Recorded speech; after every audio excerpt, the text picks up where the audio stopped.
Yeah, weddings are always interesting events. I mean, what is a wedding without a lot of food and something to drink? Usually a lot of alcohol without people.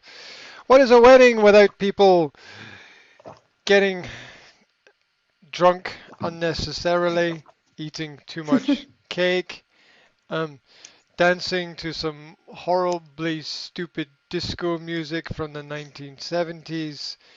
Wedding music appears to be trapped in that period of time. Um, and Usually a lot of children running around and screaming and having lots of fun because they've got too much energy because they drank something with too much sugar in it. Um, Yay. Um, yeah, big parties, big parties. It's al- it's also interesting that those things maybe have very little to do with the concept of the wedding. Some weddings are huge, and if you've got like hundreds of people at them, and some weddings are much smaller. It's always intrigued me. I've always been amazed at the larger weddings. I'm like, how do these people have so many friends? Because I think it's hard. I think it's hard to have more than about three or four good friends. So um, it's it's obviously usually for family, right? An opportunity for family to meet family and to catch up with events and stories. And to be really honest, I have never really liked weddings very much, right? I've never really liked them. When I was a kid, weddings were always for adults, and I was Mm. super bored whenever I was at a wedding. Um, and the weddings were for adults, so why not? Yeah. Sometimes as a child, you learn that boredom is part of life. You just have to deal with it. Um, as the world is designed by adults for adults. Um, Although, if you think about inviting children to an event, you can think about making it fun for them as well. Probably. Then there's always seemed to be too much food and too much to drink. But better too much than too little, I suppose. Um, then I watched my friends get married, and I was never sure that they married the right person, so I didn't know whether to celebrate or not. Um, um, I don't have any positive. I have a few really negative stories about people that I really think should not have been getting married because I knew things that they didn't know, and I didn't know if maybe I should tell somebody or not. Um, hmm. Knowledge is a great knowledge of the truth is a great weight. Not everybody is strong enough to carry it, shall we say? Um, so yeah, those were bizarre, and not ever having been married myself, I've never been able to imagine myself getting married. I love the concept and the idea of it. I think it's very beautiful. I think it's very romantic, and I think that families meeting each other is very important, and swearing your vows and promises is also very important. And I think that people take it too lightly. I have very strong views about marriage and the till death us do part.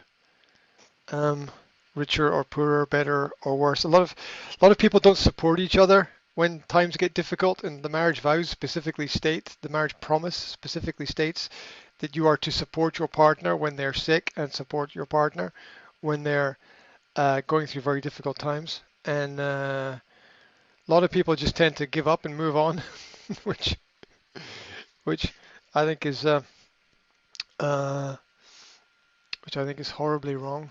Um, I think the Bible has some very good advice about that, and um, Here's a crazy thing. I believe some crazy things. Here's a crazy thing that I believe. I believe that parents should be involved in the choices of their children, especially their Mm, future partners. A lot of people believe that everyone should be allowed to choose for themselves. I disagree with that completely. I think that a lot of young people don't have the experience in life to be able mm, to choose the right person for their future, and that it can help to get the advice of an older person with more experience. I think that's quite logical. Um, I also think that we should look to people who have done things successfully, not unsuccessfully. I think that roadmap matters, and even if we don't take advice from somebody because somebody has done something unsuccessfully, we need to look at what they did that made their road unsuccessful and understand that, so mm. that we don't go down the same road and then wonder, oh, why did this happen to me? Oh, nobody told me, or I didn't think about it, or whatever. And the crazy stuff like finding your future partner on the floor of a club at 3 o'clock in the morning is not the right place, you know? It's hanging on the side of a bar somewhere, you know? It's that's not the best way to search for a future, which is what people do. They go out and get smashed drunk and end up stumbling home with somebody and half thinking about what they're doing. Um,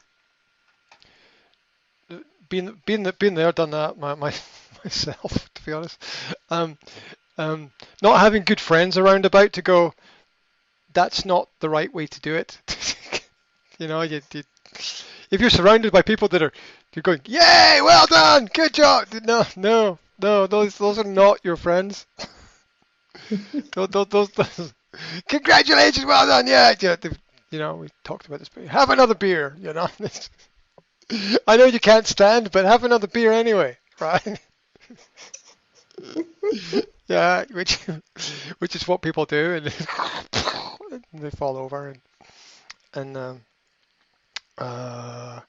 um, the the number of ridiculous stories.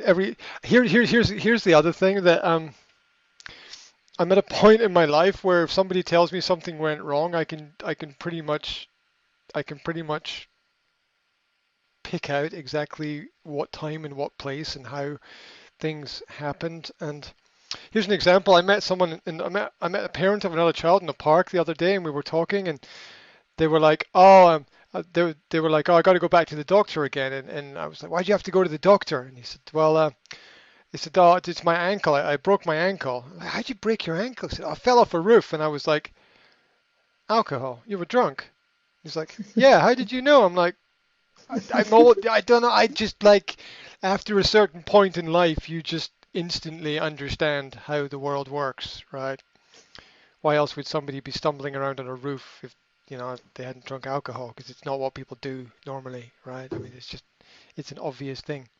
Yeah, that 9 out of every 10 accidents in life are as a result of alcohol.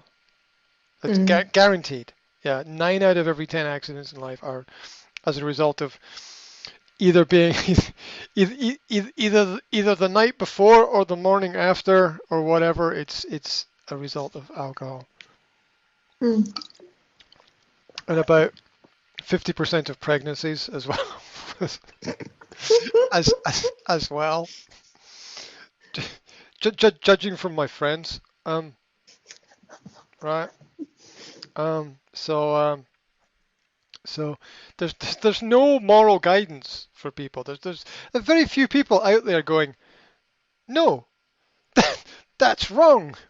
And I think we've sort of lost the or we tend to look at parents as being boring people who follow old traditions that are no longer important. But I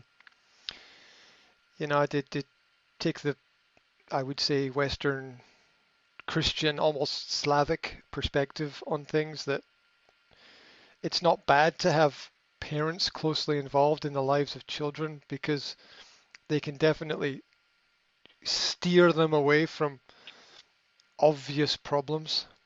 And and that there's I don't think parents are involved enough in the lives of their children. Not that parents should make all the decisions, and not that children shouldn't be independent. It's just there should be a really good relationship there where children and their parents can discuss the important topics so that obvious mistakes don't happen. Because people, once you've got a certain experience in life, you can see things that are going to happen. Just like with work, after you've done a job for a period of time, you automatically know what is right and what is wrong and how something works and how something should be. Um, as you go through life, these problems become obvious. So the whole the whole marriage thing is extremely important. Like you should choose one person, and you should be here's I'm just going to rant about this. You should be you should get to choose one person, and you should be stuck with them forever. That's what I think, Mm. right? And it was funny because in many countries, I think Malta was the last country in the world where divorce was illegal. It wasn't legal. You couldn't Mm. divorce, right?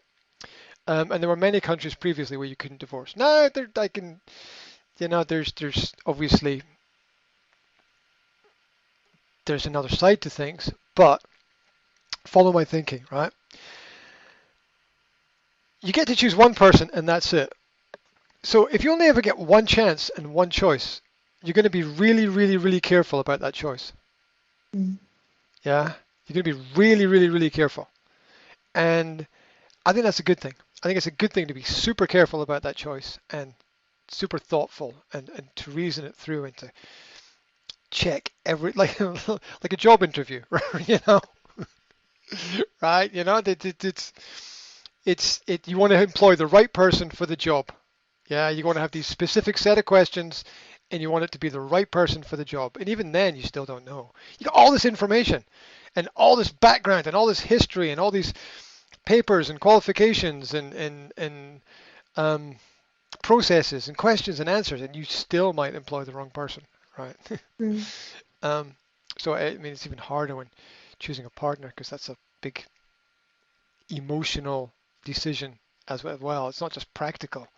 Um, it's also much more deep and complicated, and the intermixing of families and family history as well. People forget about that. All women become their mothers. And woman and men, sorry. Well, not some men become their mothers as well.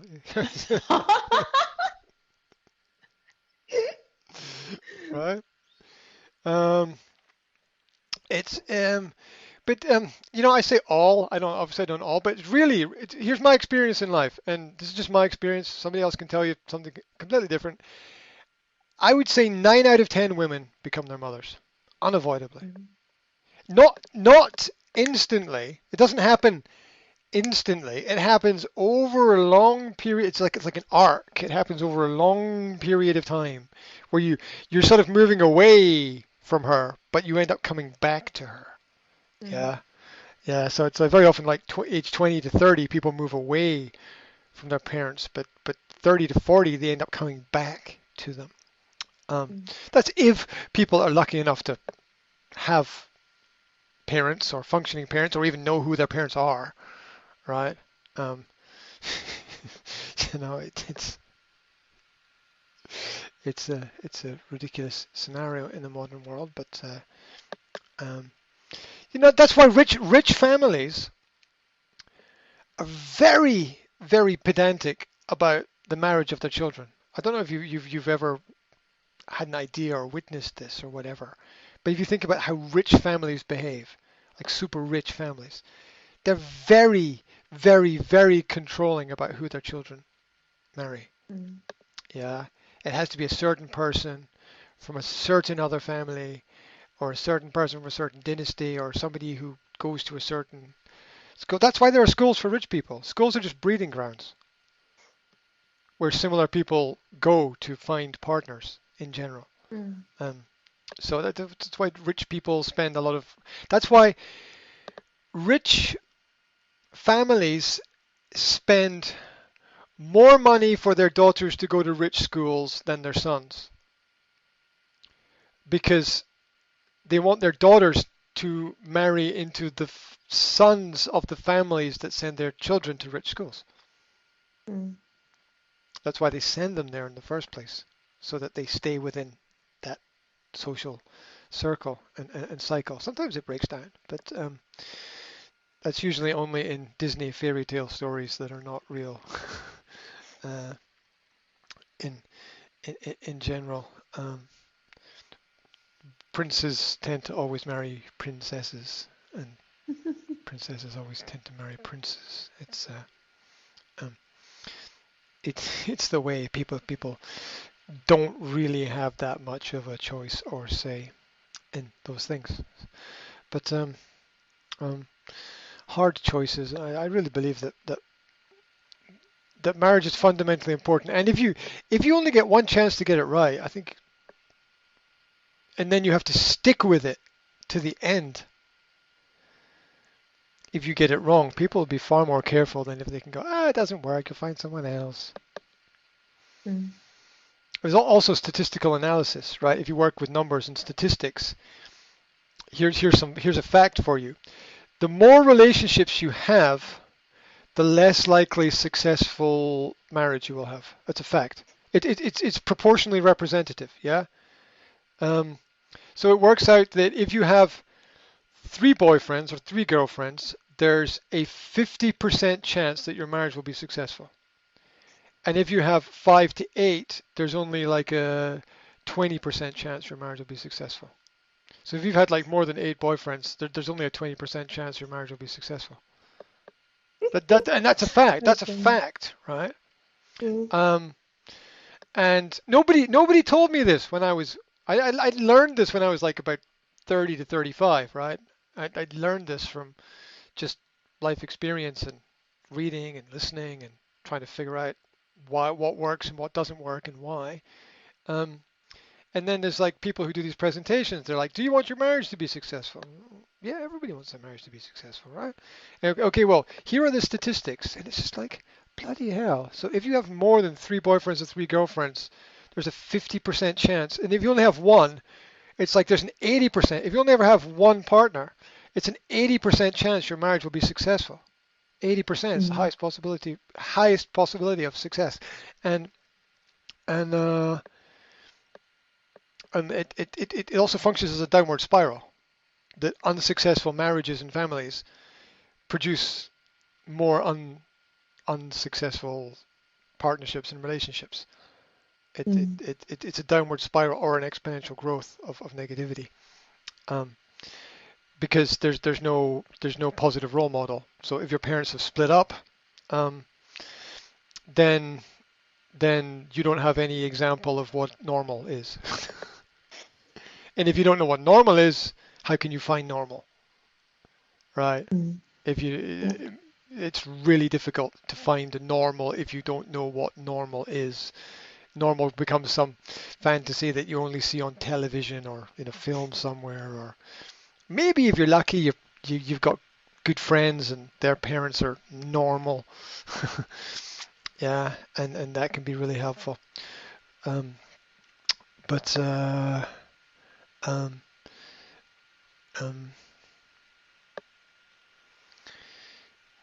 I always tell my kids, don't normalize everything, and they look at me like, Dad, what are you talking about? We don't understand. I'm like, I'm like, okay, I get it. You're young, I get it, but everything that you experience, you will think is normal, because that's what children do. They just think everything Mm. is normal. But you have to flip that around and realize that everything you're experiencing is the opposite of normal, which you won't understand today. But you plant seeds, right? You Mm. plant seeds so that over time ideas grow, and you write a book maybe not so that people will read it instantly, but so that, like the Bible, 2,000 years later, somebody will pick it up and read part of it and go, okay, that I get that. I understand that now. That makes sense. I can apply that to my experience, because the Bible was written by the wisest people of that time period in history, and wisdom never grows old. It's always useful um, to have that information. So yeah, well, weddings. Mm. Wed- Yeah. You know, a good wedding is a beautiful thing, right? Yep. A good wedding is a beautiful thing. It's a nice thing to have, and if you can have you celebrate it uh, and uh,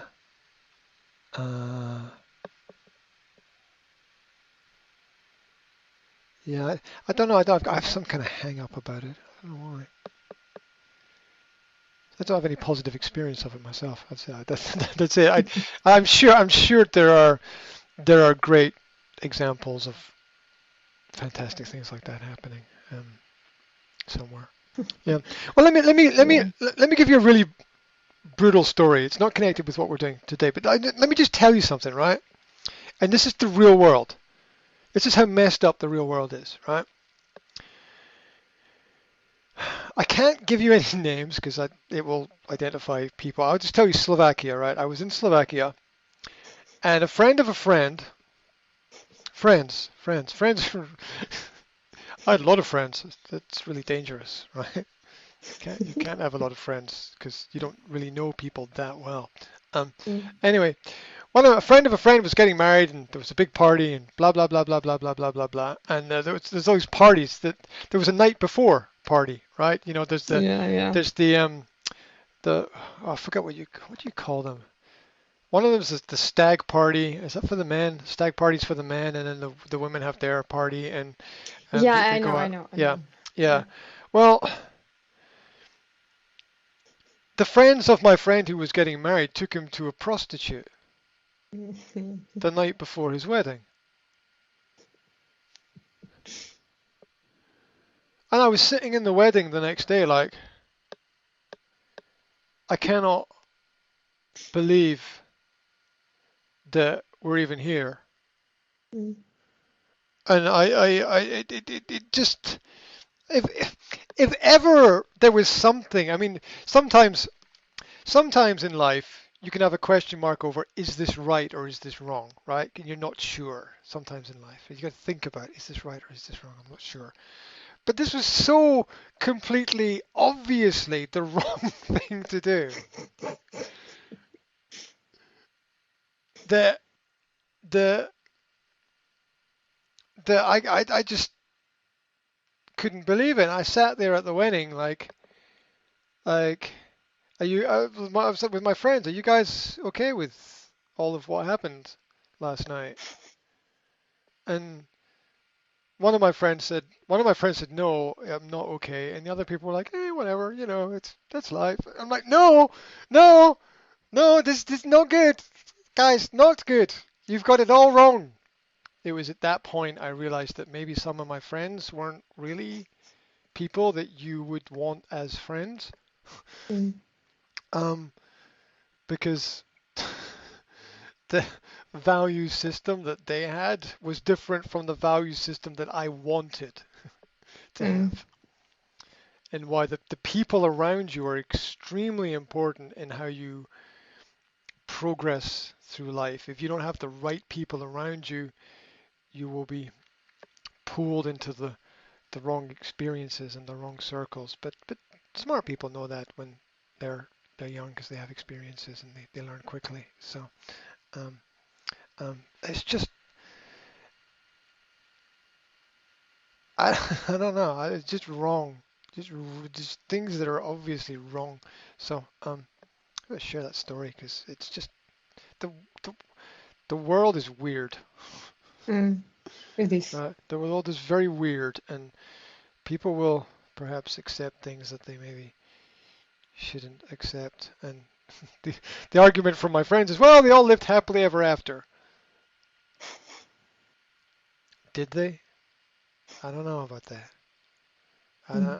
I don't know. Because here's a final note, absolute final note. Because I got to teach this because it's so important because it's a Christian principle that there's something in the Bible called intergenerational sin, where the when the parents do bad things, it's sinful, and these things transfer to the children, and the children then get affected by it pseudo psychologically. It's not something that's obvious to anybody really, but it does transfer. Just like biology transfer, just like DNA transfers between people. Oh, that was part of the homework as well, wasn't it? The DNA thing, right? Yeah, yeah. Just like you get your DNA changes depending upon where you are and who you're with, and etc. etc. etc. Which is why people get messed up when they're not with both parents because their DNA balance is not balanced because they don't get the same DNA from the mother and the father. And then like, why do I feel all weird? It's like because you didn't get that balance of equal time with both parents, um, uh, biologically. Anyway, yeah. So the biology transfers through the generations as well. And children are like, why do I have these problems in life? And you got to maybe look back to the parents and what the parents did, and then the grandparents of the parents and what they did as well. And if the grandparents of your partner are like cuckoo, you know, Mm-hmm. Disneyland mad, um, that's not that's a warning sign of possible intergenerational problems. But people can transcend these things if they are very, very self-aware and pure within themselves. Difficult path, but all possibilities are possible. Mm. The future is not written, so it's hard to change, but the future is not written. It can be anything that anybody wants it to be. Um, um, secrets to life.